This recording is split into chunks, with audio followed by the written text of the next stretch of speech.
Patriotas, vejam as revelações bombásticas a respeito do cenário que o Brasil está vivendo. Lá na Praça dos Três Poderes, o julgamento do presidente Bolsonaro e os ministros do STF, a repercussão que está acontecendo lá fora por causa dessa cleptocracia e bandidolatria. Fiquem comigo até o final para vocês saberem de toda a verdade. Reviravolta insana. Mauro Cid se revolta com a denúncia do golpe e desmonta a acusação da PGR. Gente, eu nem acreditei quando vi essa notícia aqui na revista Veja. Não parecia ser verdade isso aqui, mas é. Lê aqui comigo essa manchete. Defesa de Mauro Cid detona a denúncia de Gonê sobre o golpe. O quê? Mas não era o Mauro Cid que estava até ontem dizendo que ele não tinha sido coagido, que não tinha sido chantageado, para dizer o que ele disse na sua delação, que era tudo espontâneo, voluntário? Como assim? Pois é, gente, parece que a alegação do Mauro Cid agora é diferente. Fica aqui comigo até o fim para você entender por que ele se revoltou com a denúncia da PGR. Olha aqui. Delator premiado das investigações contra Bolsonaro no STF, o ex-ajudante de ordens Mauro Cid já surgiu em áudios revelados pela Veja no passado, detonando a forma intimidatória como seus depoimentos se deram na Polícia Federal. Confrontado por Alexandre de Moraes se suas falas eram verdadeiras, o delator recuou. Aí ele disse que desqualificou a delação num momento de desabafo. Pois é, gente, todo mundo lembra desses áudios do Cid que vazaram, dizendo que a Polícia Federal colocou palavras na boca dele e que fez ele dizer coisas que nunca aconteceram. Você lembra? Responde aí pra mim nos comentários.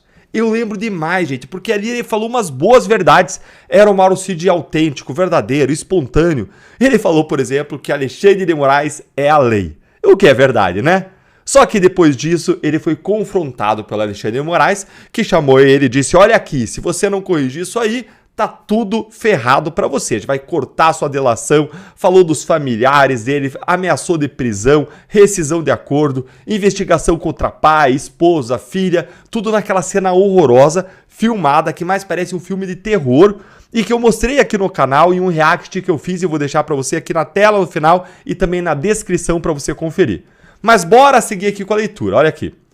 Superado esse processo, superado esse ponto aí, a Polícia Federal indiciou 40 investigados e entregou ao PGR Paulo Gonê um vasto material para que ele formulasse a denúncia ao Supremo. Para dar forma ao calhamaço de 272 páginas, o Gonê bebeu em diferentes fontes, sendo uma delas, talvez a principal, o que o Mauro Cid revelou na sua delação, que acabou funcionando como uma espécie de coluna vertebral, espinha dorsal para a denúncia do PGR.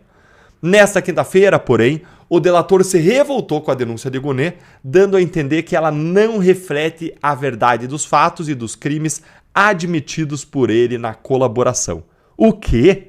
Quer dizer então que o Cid, cuja delação é, como eu disse, a espinha dorsal de toda essa denúncia da PGR sobre a trama do golpe, ele apareceu agora para dizer que a PGR distorceu o conteúdo da delação dele para poder denunciar Bolsonaro e os demais réus?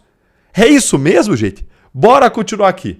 Entre as verdadeiras declarações sobre fatos prestados na colaboração premiada e a conclusão que dela se extraiu, aqui são palavras da defesa do Mauro Cid. Então, entre as declarações sobre os fatos verdadeiras, prestadas essas declarações na colaboração premiada pelo Mauro Cid e a conclusão que dela se extraiu pelo eminente procurador da República, está uma distância estelar, uma distância imensa. É o que escreveu aí a defesa do delator na manifestação ao Supremo Tribunal Federal.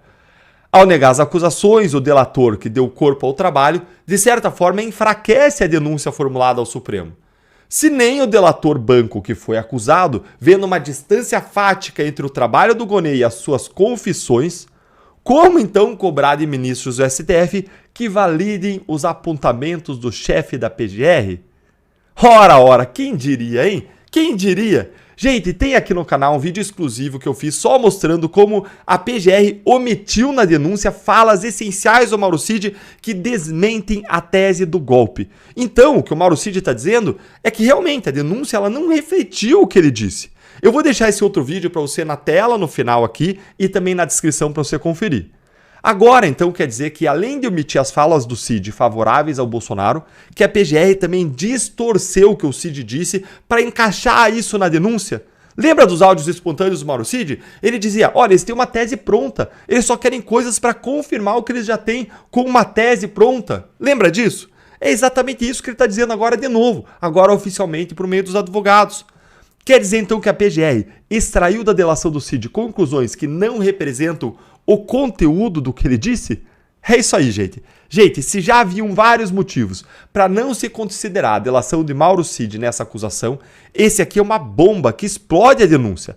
Vejam que nem a revista Veja conseguiu aí passar pano para isso e admitiu que essa manifestação da defesa de Cid enfraquece totalmente a denúncia da PGR e a narrativa do Supremo sobre a trama golpista. E agora? Como que os ministros do Supremo vão justificar isso? Vão condenar o Bolsonaro mesmo assim? Ou o Moraes vai chamar o Cid de novo, ameaçar prender ele de novo, a família dele, se ele não desmentir o que ele disse agora? Me conta aí o que você acha nos comentários.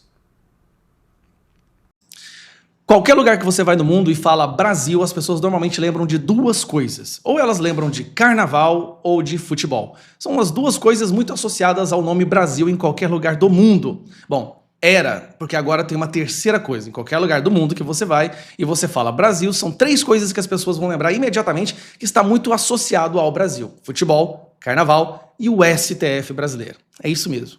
Nós temos o STF mais famoso do mundo. O que é curioso. Você alguma vez viu alguma reportagem, artigo ou notícia sobre algum ministro da Suprema Corte de algum país do mundo? Muito difícil, a não ser quando é uma decisão muito absurda, como na Venezuela, quando os ministros da Suprema Corte da Venezuela autorizaram Maduro a permanecer na presidência mesmo depois do golpe. Mas porque os ministros do STF lá ajudaram o golpe. Mas tirando esses casos de grandes ditaduras, né, de perseguição política, você nunca ouve falar os nomes, nem sequer a existência dessas pessoas. Porque é de senso comum internacional que ministros da Suprema Corte devem ser pessoas reservadas, não devem dar entrevistas, não devem ficar falando publicamente, dando palestras, senão eles perdem a sua credibilidade. No Brasil é o oposto.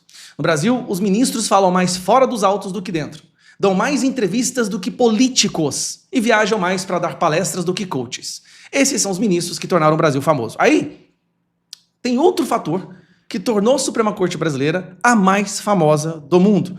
Bom, todo mundo acompanha as decisões absurdas do Alexandre de Moraes, do Dias Toffoli e desse pessoal. Mas aí saiu essa matéria recentemente, ó. Brasil recua 6 posições em ranking de democracia, aponta The Economist. O The Economist faz um estudo para ranquear os países de acordo com o seu nível de democracia. O Brasil perdeu 6 posições. Ele saiu de 51 para 57, tá? É considerado agora uma democracia falha. Tá bom, Gustavo, por que isso está acontecendo? O que isso tem a ver com o nosso STF?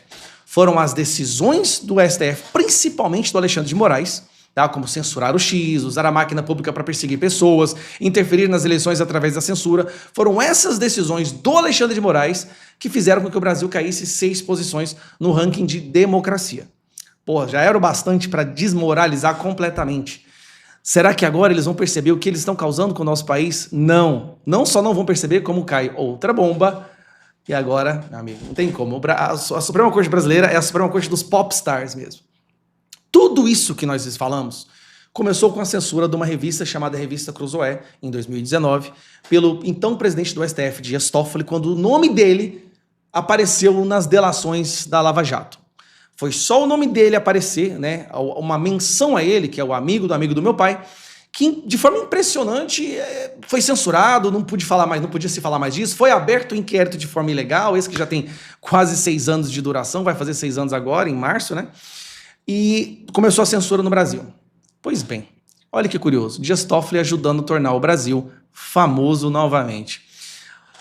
A OEA, ONG cita Toffoli ao relatar desmonte do combate à corrupção no país. Transparência Internacional, e ela é de uma instituição de credibilidade, destacou decisão do ministro que anulou provas do acordo de leniência da Odebrecht, hoje Novo Honor. Presta atenção.